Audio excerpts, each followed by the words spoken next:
Well, Josh, you were having a lot of fun up there, weren't you? It was a blast. It really was. I could tell you were having a lot of fun. It was really good, and you're funny. You're a funny guy. And You're funny. Be funny. and you're funny to listen to. And this was your first live sermon here at Renaissance. Absolutely. You've been doing the pre-recorded to kind of an empty room for months now. Does your sermon prep look different for a live sermon than it does for a pre-recorded sermon? Yeah, I think so. I think you're with the recorded ones. You're anticipating. Just for me, maybe it was wrong, but anticipating just kind of the teaching part and honing in just on that. Where when you got the room, you're okay. Now I've got an audience I want to connect to. Where you still have an audience, but so maybe that was wrong on my part. But for the recorded part, thank you, Joe, for that introspection. I was terrible before, but now there's an audience. I prepare for the audience. I prepare for somebody to hear it. Where before it was just talking to a camera.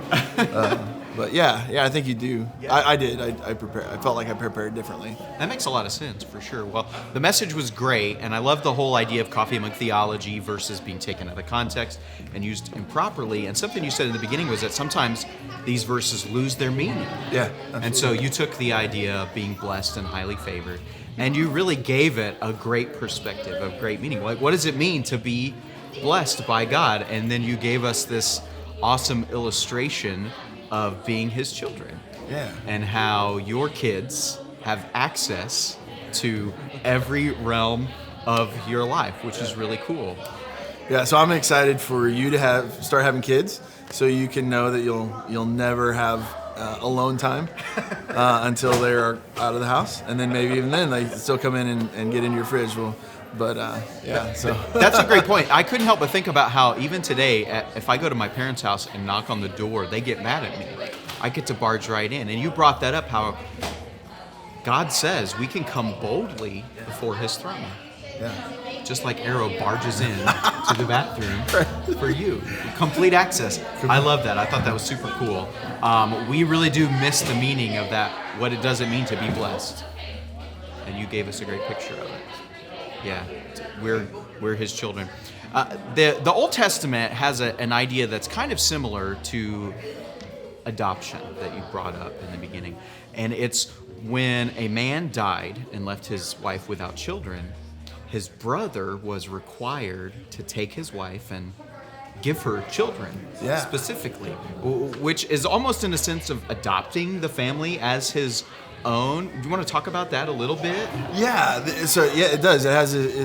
I think it's in Deuteronomy. It's this Levirate marriage concept, and it is. It's where a brother would is supposed to take or give the widow of his brother a son, so that their name would not be blotted out. So here's Jesus coming, and we are the bride of Christ. It tells us that as the church, we're the bride of Christ. So we have this picture of Jesus coming and giving us access as children of God. So it's that our names won't be blotted out, because our names, because of sin, it leads to death, and it leads to our names being blotted out. But because of Jesus, we are now adopted as sons. So it is that concept, this obscure concept that we find in Deuteronomy that really comes to light when you see that's what Jesus has done. He's come, and he's our, they would use this word, kinsman redeemer.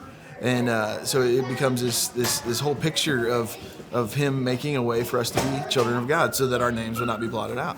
That's beautiful. And the Bible's full of little nuggets like that all over the place. And you had several things that you brought up that I'm like, these are just great lines, and I wish we had time to talk about all of them. But one of the things specifically was you mentioned, and I've never thought of this before, how Moses, who God called to lead a nation of slaves out of slavery, was not a slave himself. He actually grew up in royalty. And you reminded us that we can have a slavery to sin mentality. And so I want to take just a minute to look at maybe a different idea. It's not a verse that's taken out of context, but it's a phrase that people use like it's a Bible verse, and it's not really in the Bible, and it's the phrase, sinner saved by grace, which when I hear that, I think of, wow, if I say I'm just a sinner saved by grace, that's almost like having a slavery to sin mentality. Yeah, for sure. Yeah. What do you think about that? Well, yeah, it grates against that 2 Corinthians 5:17, where you are a new creation. the old has passed. Behold, all things have become new. And I think when we can say, or when we find ourselves, we're a sinner saved by grace, then we're not showing that picture of all the old things being passed away. And Paul again uses language like put off the old self. He uses language even like a garment. Like you're supposed to completely change those clothes that you're in because you're getting a new clothes. And so that when he tells us to put off everything that leads to sin and then put on, and then he talks about the fruit of the Spirit: love, gentleness, peace, kindness, self-control.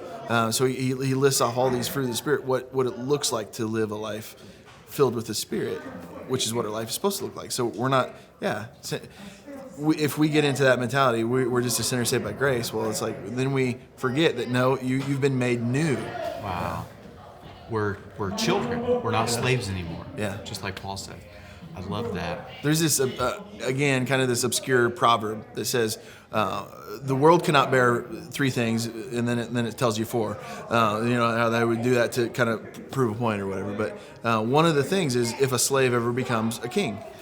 So there's this proverb where it says the world cannot bear a slave becoming a king. And why is that? It's because the slave would have a slave mentality. He's not going to be able to rule or govern like he's been raised in royalty, because they would raise royalty to be royalty, and raise a son of a king to be a king. But so that's that proverb. Woe to the world cannot bear if a slave ever became a king, and it's because you're coming in with that slave mentality. Wow, that's so good.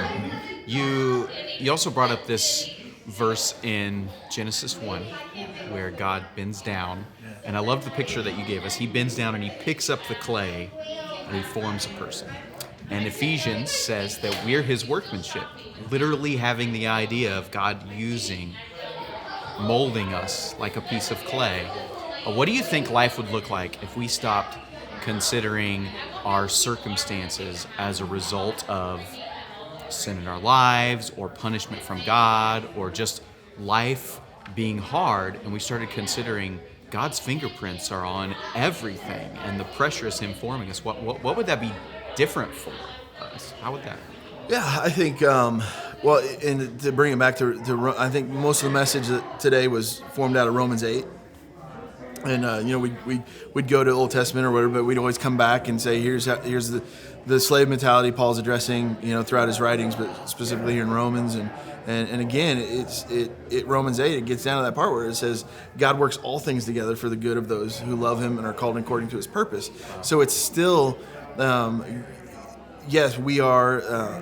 Death is going to come to this shell, this mortal body, but because of Christ, we get.